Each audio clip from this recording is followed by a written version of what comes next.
خریړي د خوراک اهم جز دی او کال کې صرف په پشکال کې به وړاندې خلکو خوړل. خو د ساينس د ترقۍ نه پس هر کور کې د استعمال لپاره اوس پیدا کیدی شي. شیر محمد چې د زری سیړنې ادارو نه پوهه اغستې ده، اوس یې داسې کاروي چې خپل هم په غټه کچه پیدا کول کوي او نورو یو شمېر خلکو ته هم دا پوهه ورکړې ده او هغوی هم دغه شانتې خریړي پیدا کوي.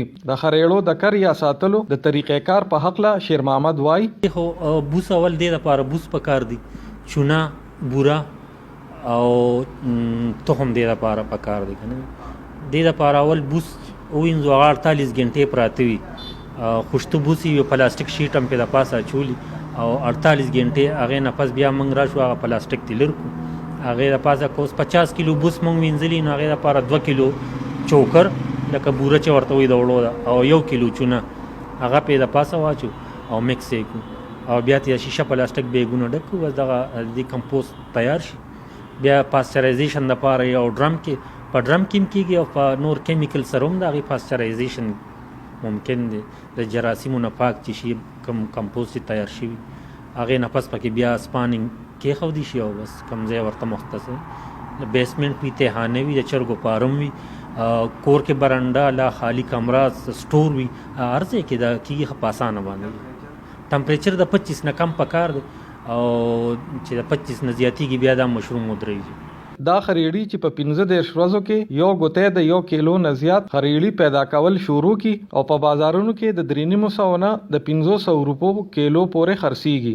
د شیر محمد نه پوهه اغستون کې د پبو زاهد اقبال وای چې پیداوار او آمدن نه خوشاله دي چې پتاخانه کې ساتلی دي.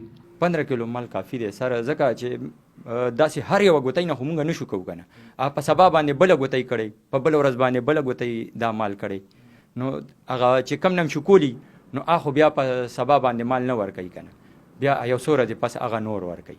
شیر محمد وای چې دوی خپل او د نورو خلکو نه هم راغونډول کوي او بیا په بازارونو کې خرڅوي. خو نن سبا مارکیټ کې زه په 400 نه 500 روپے پورې خرڅوم جی او فارمن نه په 230 روپے کیلو اخلم.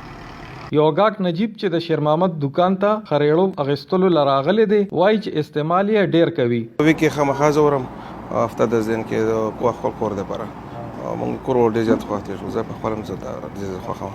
د خریړو دا روزګار کوونکی لګ دی او ضرورت یا غوښتنه کې روز پر روز اضافه کیږي چې د نورو خلکو د روزګار شروع کولو ډیره ښه موقع پیدا کوي. ملک وقاص خان، وایس اف امریکا، ډیو نیوز، پیښور.